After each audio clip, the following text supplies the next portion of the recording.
Okay, that's why I'm using the mic. All right, my name is Dan Johnson. I am the executive director of We Do Better. And in most of our lives, we look at not just the impacts of something, but also the methods on how we get there. If you want to have a juicy, sizzling steak, it doesn't really matter how much water you put in the pot if you're boiling the steak. It doesn't really matter exactly how big the steak is, how small the steak is, how big the pot is. Eventually, if you want a juicy, sizzling steak, you probably have to look at putting it in a pan or in a grill. If you want to break the land speed record, it'll probably be very difficult to do that on a skateboard.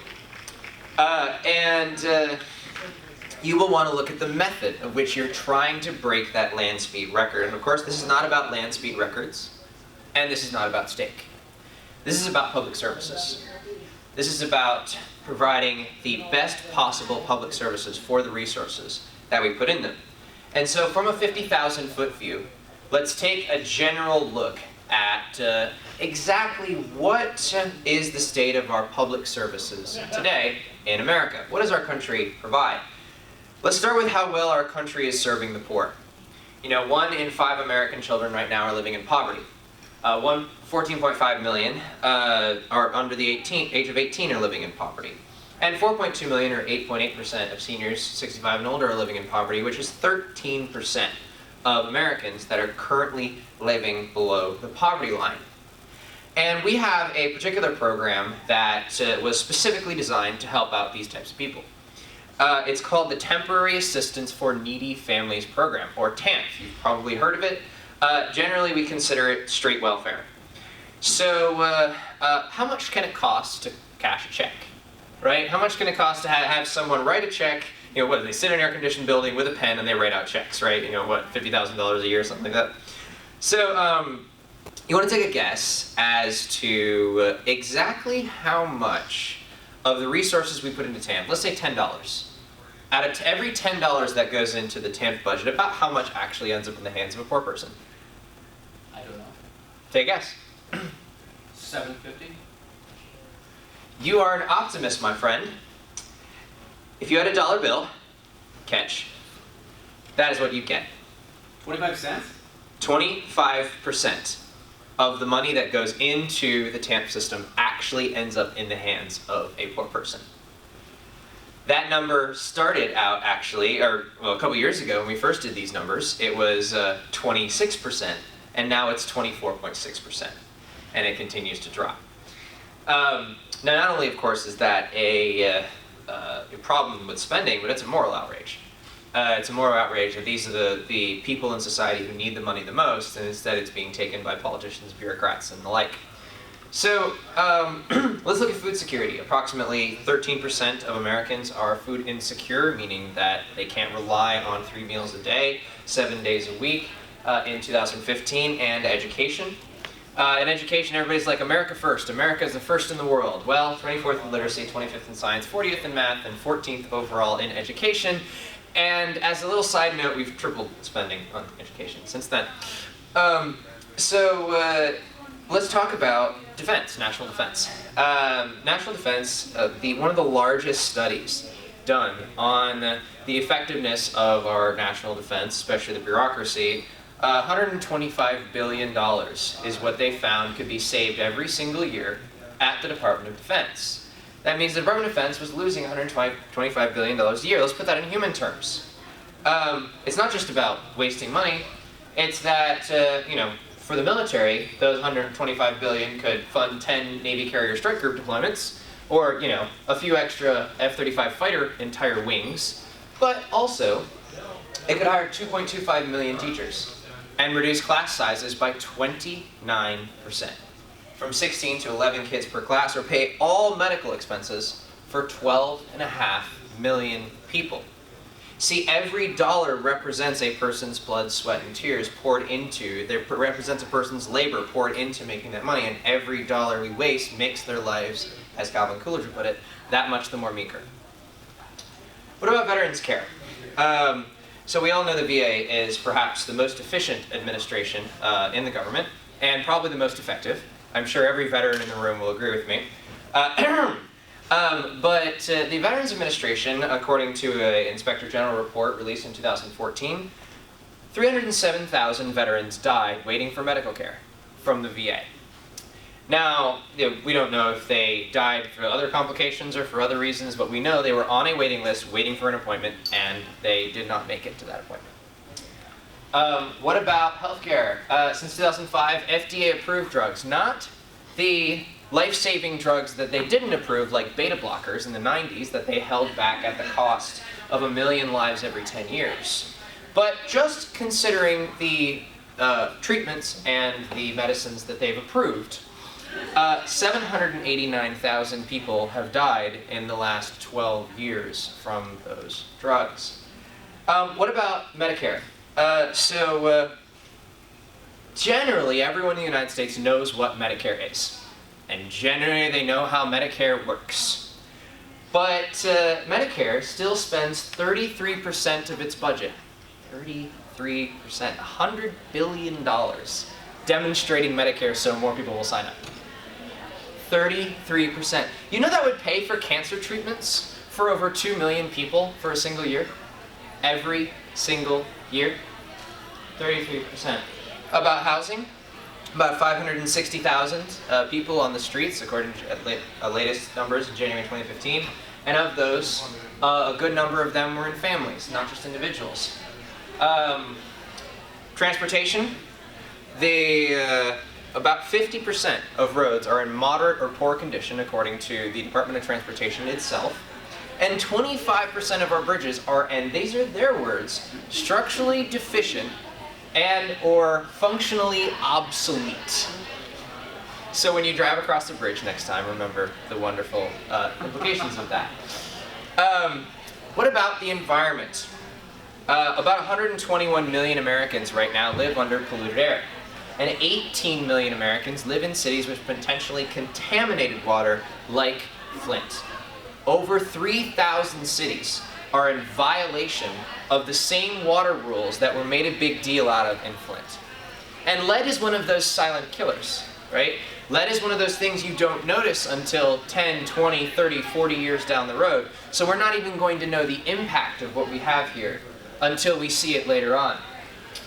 And just in case you want to hold this agency accountable, or you want to hold this area of public services accountable, the Federal Tort Claims Act prevented victims of the King Mine spill, which released 3 million gallons of toxic water, from even suing to get any type of recompense. Now, I gave a broad overview of the public services in America and the state of the public services in America today, with the impact and with the mission of making sure that all of the resources we put in public services are effectively used. That the more the more we use those resources, the more we put those resources in, the more we get out of it, the better results we get out of it. I want to go through now the fundamental flaws with our current method of providing public services. Because we have to look at not just the impact that is made, or not just the amount of money going into these, but the method by which we provide these services. And these can include the police, they can include schools, they can include the environment, they can include anything. And in the past, though we've advocated for and throw more money at it, we haven't really looked at the methods. So let's take a little look at our current method of providing public services. The number one flaw in our method of providing public services today is guaranteed perpetual revenue. What does that mean? That means the amount of money I get from you is not determined based on the resources, or not determined based on the impact that I make on people. So my effectiveness in a program, if I help 10,000 people, or I help 100 people, I still get the exact same amount of money and the exact same check next year. Now, what does that problem start to look like? Well, imagine if you went to a restaurant and your salad looked like that. And you go, "Waiter, my salad has maggots in it." And the waiter goes, "I'm sorry, sir. We'll get that right away and we'll throw it away." And you're like, "Throw it away? I want a refund." And he goes, "I'm sorry, sir. Not only will you not get a refund, but actually, you will be forced to come back next week and pay for the exact same salad." That is how our public services system currently works. Number 2, a massive concentration of money and power. Now, I'm from the north. When I visited down here, they called me a Yankee. Now that I live down here, they call me a damn Yankee. So I like a little sarcasm. Politicians right now are disliked more than cockroaches, traffic jams, and even Nickelback. So the perfect idea, of course, right, is to give them massive amounts of money and power. Right? As much as possible. You want to know why there are so many lobbyists in Washington? When we talk about money and politics and stuff like that, you want to know why there's so many lobbyists in Washington? No. Because if you divide the federal budget by the number of congressmen we have, we are asking each member of Congress to effectively spend $7.1 billion. Now, I don't know who you trust to spend $7.1 billion. I don't know many people that are on my short list who know how to spend that much effectively and efficiently. Number 3, our current public services system disincentivizes quality in social services. What does this mean? Now, when you go into Starbucks and you get a coffee, you'll walk up to the counter and it'll be maybe a couple-minute wait, right? You walk up to a counter, you'll get to order whatever coffee that you see on the menu that you desire. They'll probably put your name on the cup. They'll be wearing a green uniform, and they might even call out your name at the end. And you generally, if you have bad service, you can go and complain, and you can take your money away instantly. That you can respond to that service that you're getting. Imagine if Starbucks were taken over by the DMV. So Starbucks is now the Department of Caffeinated Beverage Distribution. And in this Department of Caffeinated Beverage Distribution, what would happen? I don't know, you'd walk up, you'd get in line, it'd be a 2 to 3 hour wait and you'd take a number. They'd call you by your number, and when you finally showed up to the counter, you could get lukewarm coffee, you could get cold coffee or really cold coffee. And when you finally grabbed your coffee, they would stop you, pause you, and take a picture that made you look like you were drunk and or high. That is what happens because the DMV, and in this case the DCBD, does not have to earn your money. They don't have to earn the resources they put in, so they not only do they not have an incentive to improve, but also they lose the incentive to even keep the services at the same standard that they're expected to deliver, that they promised to deliver. Number 4, spending isn't responsive to real-world outcomes. This is a big, big thing.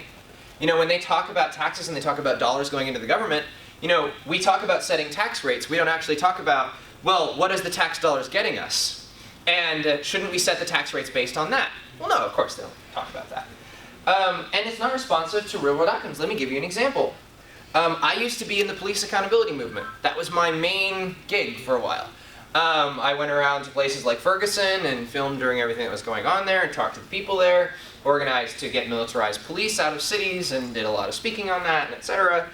And, you know, we've seen massive videos like Eric Garner. You guys know who Eric Garner is, right? Okay? You know, man choked in New York City on video. And they didn't arrest the cop who choked him. They arrested the guy who took the video. And, you know, we've seen this hundreds and hundreds of times, to the point where you almost stop looking at police brutality videos because it's just like, oh, it's another one, right? What changes have been made in those departments? Have they, you know, fired all the officers involved? I mean, I think they should get rid of the chief and fire the rest of the crew. What changes have they made in those departments? Well, in many cases, not much, because they get the same amount of money next year. It doesn't change based on their outcome, right? Well, what is an example of that changing based on outcome? United Airlines. Everybody knows about them dragging Dr. Dow out of his seat, right? Okay, that video went viral. It looked a lot like the police brutality videos to me. And as they're dragging him out of his seat, the world responds and they're like, no, this is terrible. And their stock only dropped 1%. Even after they drag a customer kicking and screaming off the plane and they, you know, basically Kim's back on the plane and he's literally bleeding above his eye. Like, oh, their stock only drops 1%. But that simple 1% drop of people pulling their resources because they were no longer getting the expected result, not only did United Airlines announce 10 policy changes, including limiting law enforcement and security to safety issues only. What does that sound like? Not putting them after victimless crimes? Not only did they do that, Delta didn't want to be in the same position, so they increased their max compensation. American Airlines created a new policy to never remove a passenger from a booked flight, and Southwest Airlines, trying to outdo everybody, stopped overbooking flights, period. The entire industry changed on 1.1% accountability. Number 5, our current public services system increases waste. What creates downward pressure on waste? And again, remember, every dollar wasted is a dollar somebody worked for that you're throwing away. What creates downward pressure on waste? Well, it's very simple. You don't buy the steak dinner tonight, for the $200 steak dinner, because you know that you're likely to have to spend that money somewhere else, that you're likely to need that money somewhere else. But if you know you're getting the exact same check next year, why not buy the steak dinner? You know you're going to get the money again. Keep going. And, some of the fun examples recently that, toward the end of the year, our agencies threw some money at. DOT purchased a grand piano for $20,000. Department of Homeland Security purchased $32,000 of FEMA flags. Who wants a FEMA flag in their yard? Oh, okay. Kind of low demand for that. United States Army. And then the people who are receiving those public services go, well, now this is being abused and now I can't feed my family, so they put in another 15 regulations to stop that from happening. And this constant back and forth of pitting one neighbor against another, of pitting one person against another, creates the problem that I was talking to a government official in Arizona about. She now works at a nonprofit. She used to work in the public sector. And she said, and I asked her, why did you go to a nonprofit instead of the public sector? And she said, it took 17 signatures to get anything done. And this is the massive amount of human cost inside the system in this back and forth in pitting one victim against another. In essence, because our current public services system falls so short of the good we could be doing, it creates victims on one end, the people who are paying for those services, and it leaves victims on the other, the people who could have otherwise gotten those services, but didn't. For those, what the, Jesus. My computer has had a trip interrupting my presentations recently.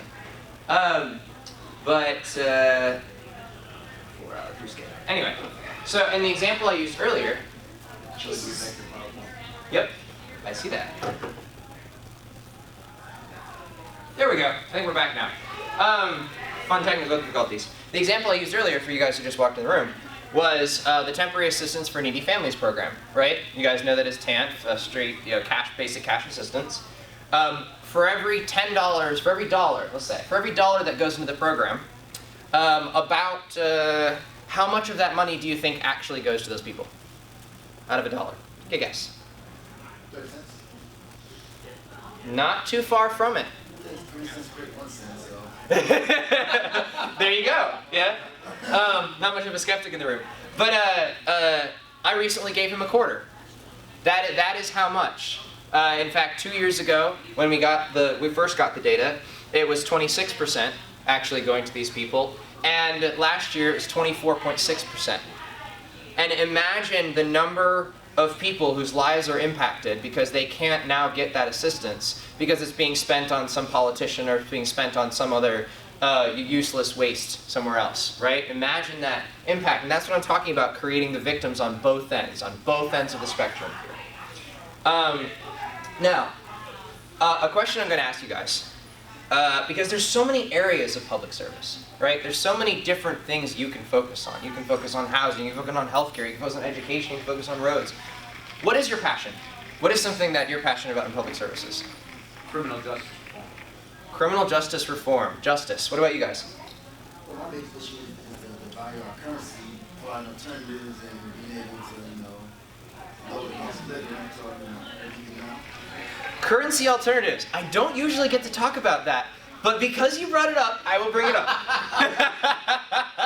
All right, that was fun.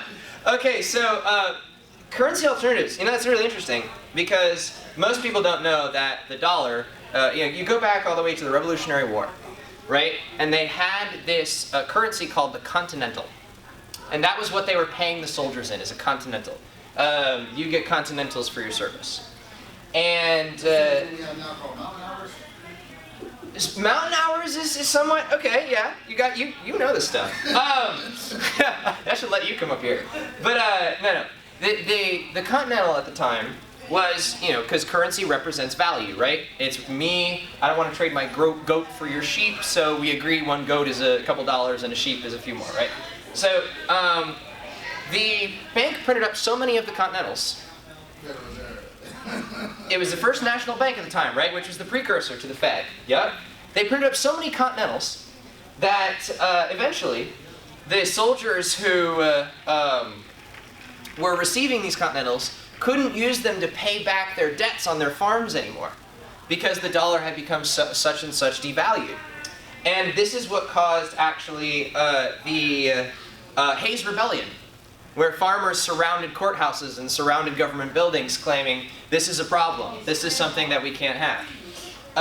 So of course we have alternatives to currency now, or other solutions to currency that don't rely on a central bank to determine the value of what you have in your pocket, but actually represent the labor that you put in to get that value. Things like Bitcoin, if you're somewhat familiar with that cryptocurrency, which is limited to 21 million coins, period. You cannot produce any more than 21 million. So you know that when I hold on to this, whatever value everybody decides it's worth, it's actually going to stay there. Somebody's not going to go, here's 500 million more, I'm sorry, now what you have won't buy groceries anymore. So there are other great examples in the crypto market. And speaking to criminal justice, we do better justice. One of the areas is there's an organization here called Don't Count Me Out. You guys, I'm not sure if you guys saw the panel or you saw the criminal justice panel about it, but Don't Count Me Out is an organization that got tired of waiting on the system to figure out criminal justice and to figure out how it should work. And what they did was they decided they were going to pick 14 young men who had been put in jail for a victimless crime like spitting on the sidewalk, like jaywalking. They didn't have the money to pay, so they'd spend 10 days in jail for this type of stuff. And they would pull them out, bail them out, and put them through a rehabilitation program that would make sure they got a job and they got a new way of life and they got a way to get out of the system. And the judge actually liked the idea so much, she decided to waive the bail and let them go. That is an organization doing better in criminal justice. And I'll go through a couple of these. There's a bunch in the presentation. I'll go through a couple of these. For the poor, for housing, Habitat for Humanity. Now, I'm not sure if you guys are familiar with HUD, Housing and Urban Development, but have you ever tried to figure out how many people HUD actually helps? I try to go on their website and go, hey. Say probably around that. And even the Red Cross puts out some of those numbers. We spent a good couple days on the HUD website going through their data, going through the reports, trying to figure out, and they're like, look, we spent $100 million here, we spent $356 million here, we spent $10 million here. Is that all you want to know, right? You don't actually want to know the impact of that. There is no desire for HUD to go and levy that, show that impact, because who else are you going to send your money to? Who else are you going to tell to do it? Well, just them, of course. Habitat for Humanity, on the other hand, has housed 6.8 million people since 1942, and in 2013 housed 100,000 families in a single fiscal year. On healthcare, in a lot of communities, there are people who don't want to deal with the insurance system and want direct primary care. So, when I tried to get, I went to an ear appointment or something like that, and I asked them a really simple question. What are your prices? What will it cost me to go see the doctor? Try asking that. They go, wait, what? So the receptionist transfers me to the guy in charge, and the guy in charge is like, well, I don't know. Why do you need to know? Your insurance will pay for it. Because, of course, they don't expect us to actually look at the value of what we're being provided. They just expect us to, whatever the insurance pays for drives up the cost of everything.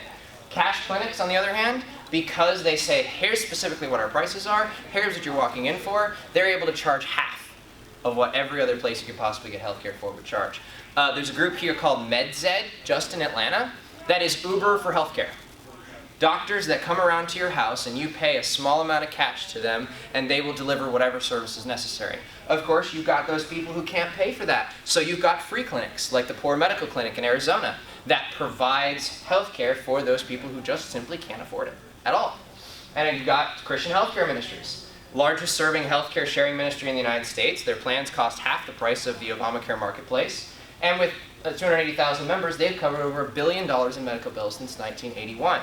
Why do their plans cost half the price? Again, they're doing cash. And why are they a Christian? Well, because the only healthcare sharing group allowed in existence is a religious one. Security. One of my favorites, especially with police accountability stuff. We have a police shooting epidemic in America. Compared to a place like Germany, in America, about 10% of the people we shoot are unarmed, or our police shoot are unarmed. In Germany, it's 0%. In Iceland, it's almost less than that, if that's possible. The Detroit Threat Management Center, instead of waiting on those police departments to reform themselves, formed a private security corporation that operates in the roughest neighborhoods of Detroit. They do not hire military veterans because of the PTSD and the way they're trained to treat it like a battlefield and to treat people like the enemy. And they primarily practice nonviolent techniques. They have operated for 20 years. Only one person shot in 20 years, and that was after he shot 2 of their facilitators. If you went through the TSA on the way here, SFO now hired covered in aviation security, 2.72 complaint rate for 100,000 passengers. Just go through a couple of these. Disaster relief. Everybody knows that FEMA is really efficient, really good with their people, right? They definitely provide the best disaster relief services. I should know, I stayed in a FEMA trailer when I was in ROTC. So FEMA, what they do is they come in, they only spend 50% of their money actually helping people. The other 50% goes to fancy couches in their rooms. I'm not kidding. They spend a couple days down there, disaster relief, and then walk away and leave the community to pick up for themselves. All hands volunteers, 90% efficiency rating, and they stay there for 148 days on average to help the community actually rebuild. Child service, transportation, employment training, another good one. The Workforce Reinvestment Act was designed to get as many Americans back to work as possible. About 34% of them actually acquired and retained a job in 6 months. Cincinnati Works, on the other hand, 84% job acquisition and retention rate. And something that isn't on here, but is close to my heart, is addiction. We have a shifting paradigm of addiction in America. We used to view it as, oh, you're addicted to that, just take away the thing, and you'll no longer be addicted, right? It's not a problem anymore. But we realize now that actually addiction is a matter of connection, that you use that to fill the hole that connection doesn't have in your life. And there was a doctor, Dr. Kishore in Massachusetts, who realized this actually quicker and set up a multi-million-dollar operation, helped 250,000 drug addicts with a 34% success rate, compared to the state of Massachusetts' 5% success rate. And his success rate was urine tested, and their success rate was self-reported. Again, example after example, setting standards, if you guys don't know. If you don't know the last time a light bulb exploded in someone's hand, the reason for that is Underwriters Laboratories. They make sure to regulate all of the electrical industry as a private safety organization.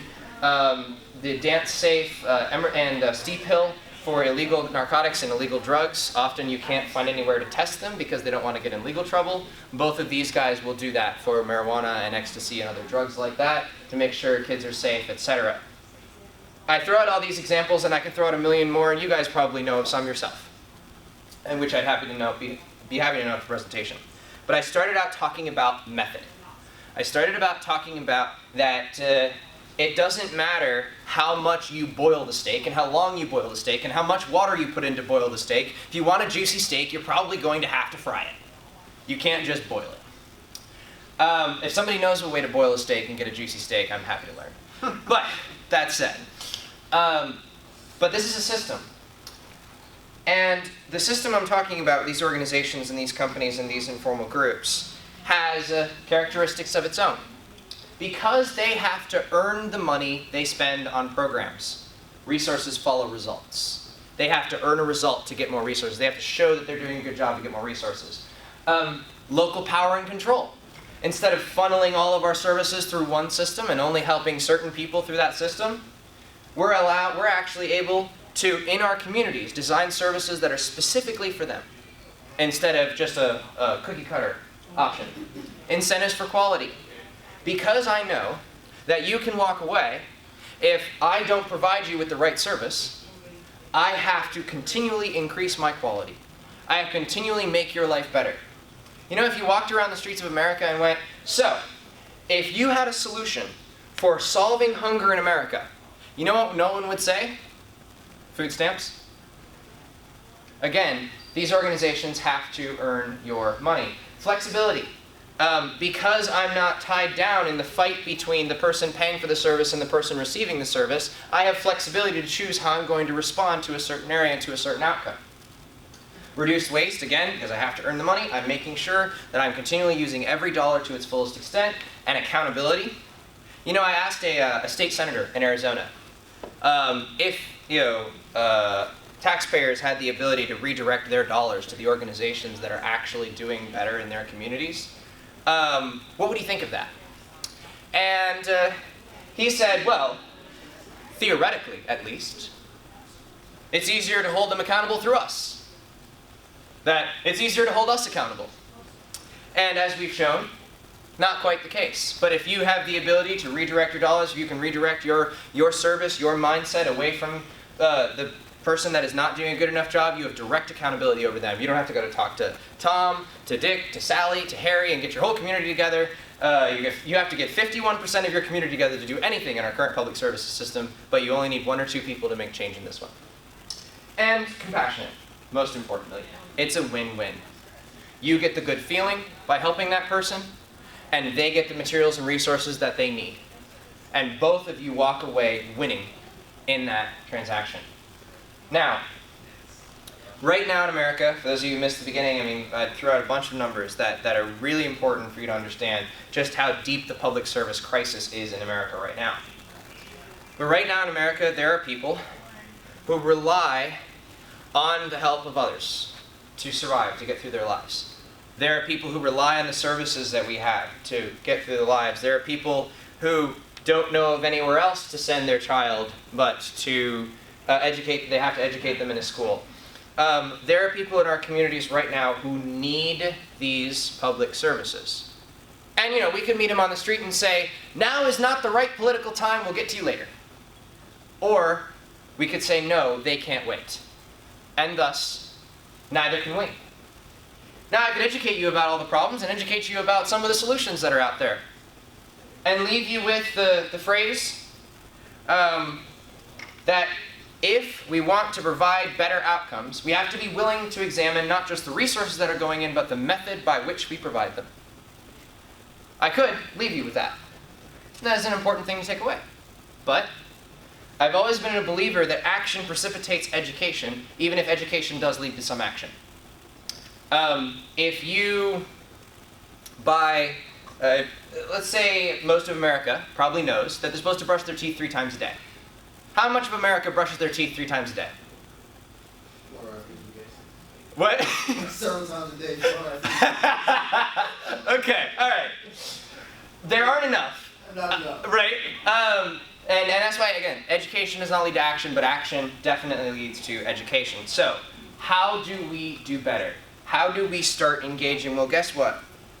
In every community in America, there are some of these organizations and some of these companies and some of these places to provide better public services, and whatever your passion is, whether it's justice, education, shelter, healthcare, sobriety, labor, food infrastructure, environmental protection, or something I don't have on there.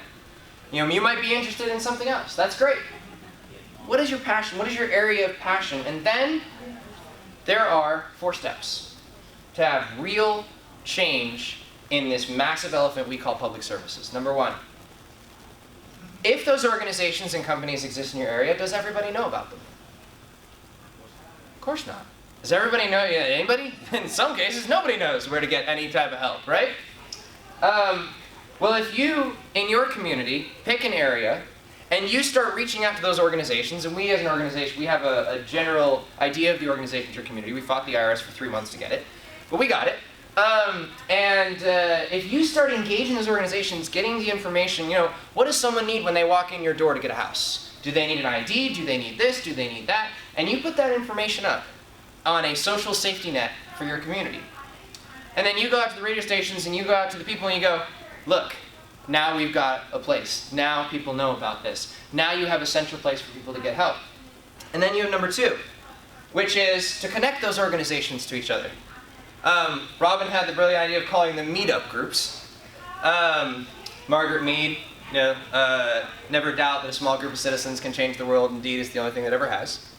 But bringing those organizations together and connecting them and sharing and having them share ideas between themselves. How do we help people better? How do we engage our community better? That's connection.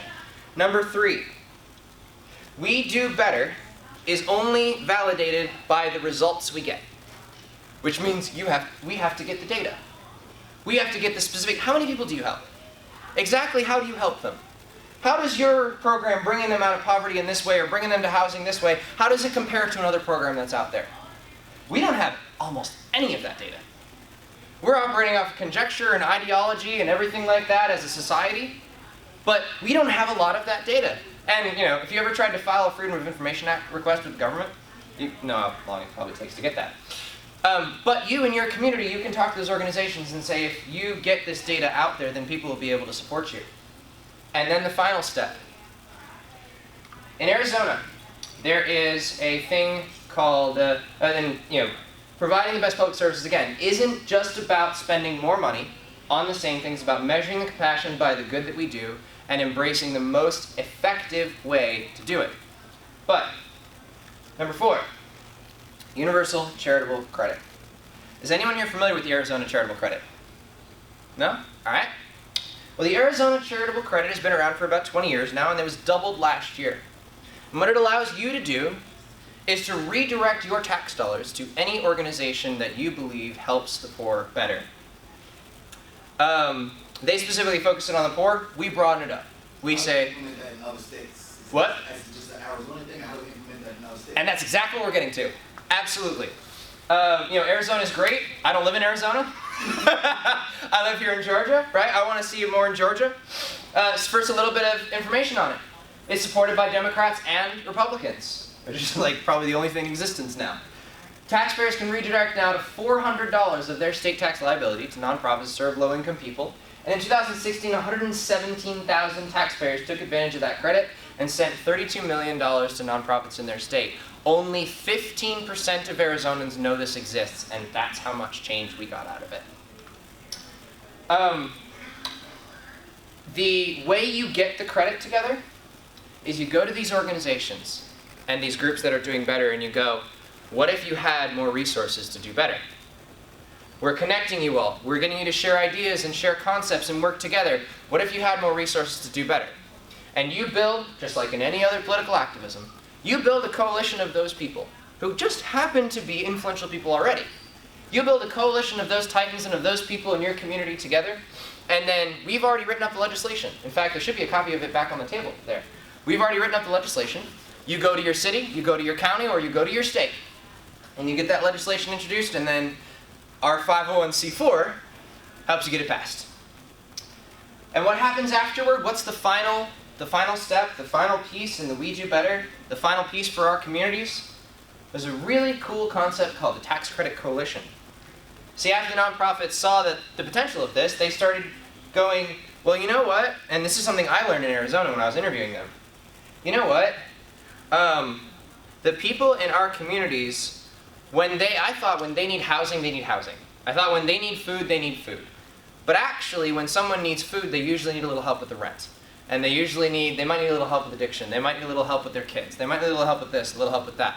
And they said, and the holistic approach is what we need to take, and is what generally our current public services don't take.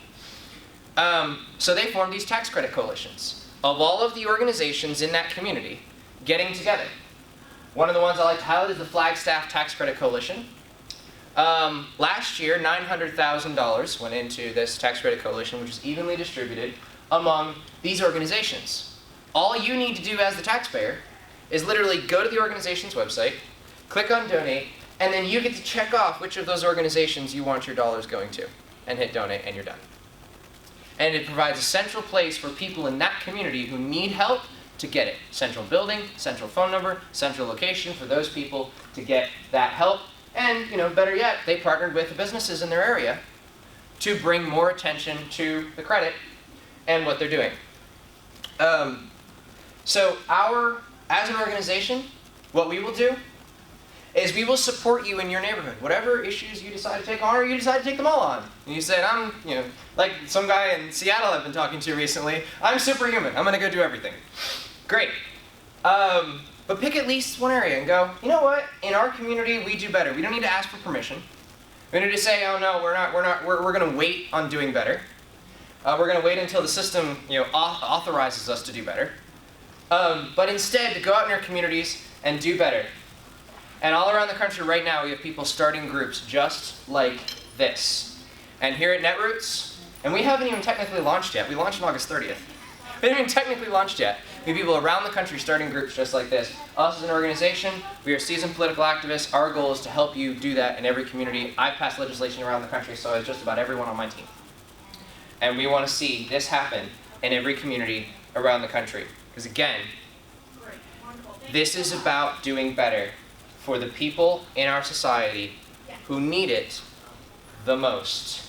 And I hope you'll join me. Thank you very much.